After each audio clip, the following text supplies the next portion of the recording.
Chapter 18. Nora. Nora, what are you doing here? A crew member asks as I enter the studio. Aren't you supposed to be getting ready in the green room? I continue past the crew member toward center stage. At one point, this was the only place in the world I'd rather be. On set with the cameras and lights creating the illusion of reality. The air is thick with the hum of energy and activity as crew members move with passion and determination. A determination to tell a story, to put on a show. Since I began my journey in entertainment, being on set felt like being in on a secret. I'm one of the few who see what happens behind the scenes, but I've learned that certain secrets we could live without discovering. I've seen the imperfections and flaws that viewers are blind to, and I see the lies that fuel what the world perceives as truth. There's an alluring sense of power that comes with knowing what others shouldn't know, and no human is ready for that power. It has put me above the masses, it has separated me from the crowd, and now I question whether or not it was worth the chase. Standing in the middle of the studio, I take in my surroundings. The freshly glossed, wide-paneled wood flooring makes up center stage. The now classic 3 orange chairs are evenly spaced on the stage, each facing the stadium seats rising behind me. The back wall behind the stage is made up of one massive screen reading "Greater Good" in vibrant retro-style orange letters. But it doesn't feel the same as it once did. In a month, Samuel and I were able to turn Greater Good into the world's most watched TV show. I sacrificed late nights working through a concept that later sacrificed innocent people. We used our platform to prowl on the weak-willed, and I lost my sanity and my ability to love in the process. Dim the lights. I whisper into my pretend earpiece. I spread my arms, inhaling the sweet aroma of a perfect set prepped for a perfect show. When I turn, my eyes meet Samuel's. Admiring your work? He asks, his voice now lacking its ethereal allure. Admiring? Yes, but I'm ready to watch it burn.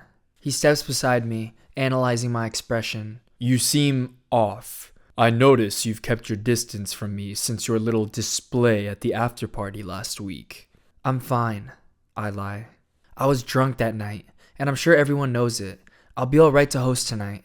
I'm sorry, but the decision has already been made for you to no longer host. It was made the moment you decided to announce what you really do to all those people. Did I lie? I clench a fist. You said it yourself. I was called. I answered. I accepted. Why should it be a secret? Samuel shakes his head, whispering, You couldn't live with the secrets kept within the walls of Mendax. I know more than you. I've seen more than you. As a result, I am more than you, and still, I don't know everything. Will we ever know? We're not the ones making the calls, Nora. We answer the calls, and we do what we're told. Samuel's eyes hover over the studio set. You learned that firsthand. I'm dissatisfied with Samuel's answer, but I guess that's the point. As humans, we are limited. We are confined by our 5 senses, some of us by 6. But even with the 6th sense, we cannot fathom our existence wholly, and that's partially what makes us mortal. We are called by forces both good and evil. Sometimes we accept, sometimes we reject, but in the end, death will take us when it is our time, which is what makes life so precious. Samuel looks back over his shoulder. With a slight tilt of his chin, he gestures for someone to join us. Dorothy will host moving forward. I can't afford another outbreak from you. You've worked too hard for this. I won't watch you tear down what we've built. The two of us turn to face Dorothy. She's wearing an orange blouse and high-waisted orange slacks. The expression on her face lacks emotion, making it difficult to judge whether or not she's happy about being rehired for the job I stole from her. Nora, she greets dryly. You're replacing me after 1 episode, I accuse Samuel. So that's it? I'm no longer the host of my own show? The same show that put Mendax back on top? I saved your network. I brought the crowd to your doorstep, and this is how you repay me? Frustration fuels the conviction in my voice. I was just a pawn in your game, easily disposable, just a small loss in the big picture. Nora, don't you see? He asks softly. Getting rid of you is for the greater good of Mendax. Don't use my own script against me, I growl. Samuel takes a step back, signaling for security to take me away. I step towards Samuel, but I'm stopped by a heavy hand. It pulls me into the firm embrace of 2 security guards. Let go! The surrounding crew members turn their heads at the sound of my shouts. A few habitually step up, ready to defend me, until Samuel raises his arms to calm the room. This is exactly what I mean. How do you expect to be on camera in front of millions when you can hardly control your emotions behind the scenes? In one swift, silent step, he closes the distance between us. The hairs on the back of my neck stand when he whispers, "You wasted the gift you were given." He's right. My relationship with death hasn't been the same since the night I spoke with Joseph at the church. If there's anything I've felt, it's detached from Mendax, greater good, and the world around me. I no longer see a future within the walls of Mendax. I no longer see a future for myself at all. "Let her watch," Dorothy mutters to the ground before looking up. "It's the least Mendax can do. She created all of this, didn't she? Before you get rid of her, I think she deserves to watch a final episode live." Before you get rid of her. She speaks the words as if they don't suggest they're going to kill me off the way screenwriters kill off their characters. My time of shining is coming to an end, the light dimming within me.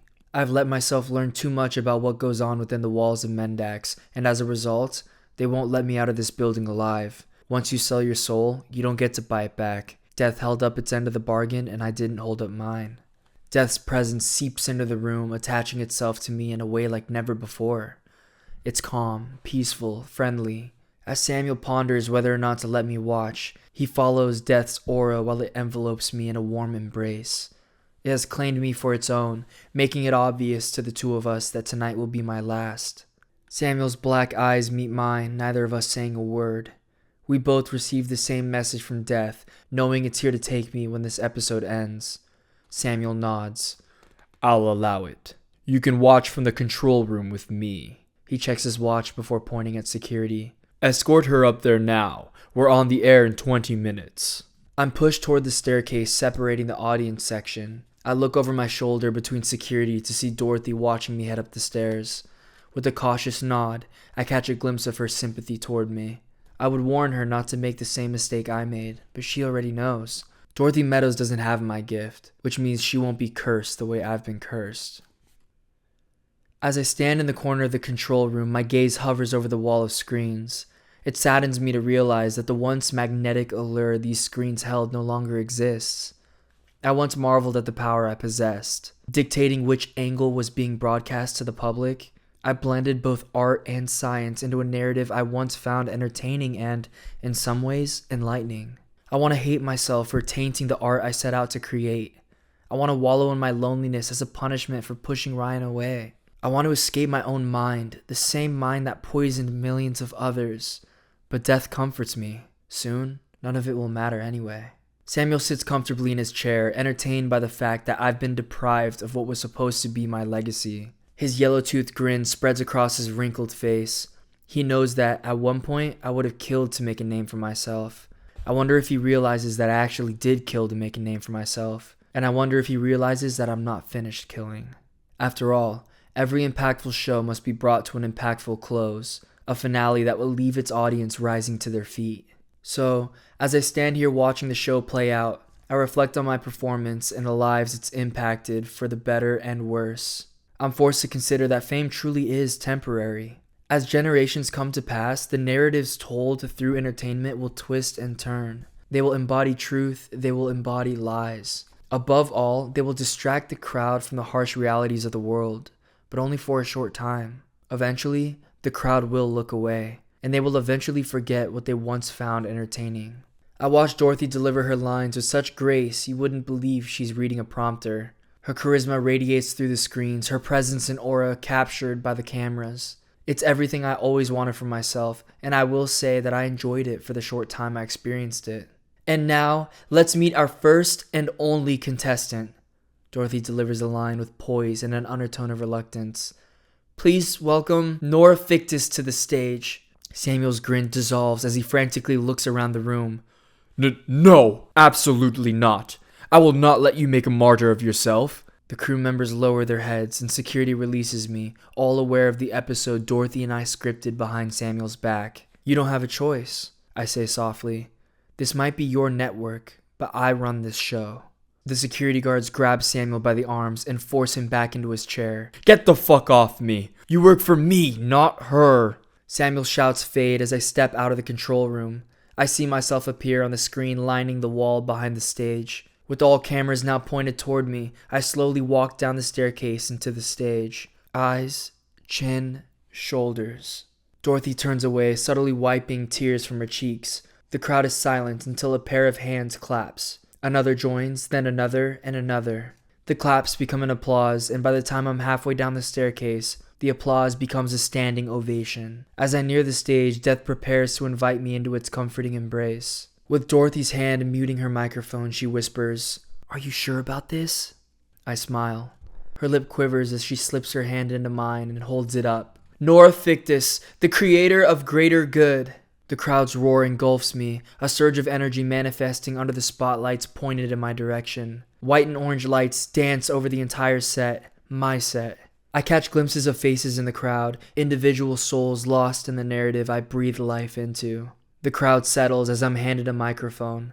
With the subtle raise of my hand, the praise comes to a close. It's showtime. "The floor is all yours," Dorothy says. "Thank you." I inhale one last deep breath, then speak the truth in its entirety. I want to start by saying, you should praise me when you should hate me. What you see is controlled, manipulated. It's anything but real. Greater good wasn't created to better the lives of others.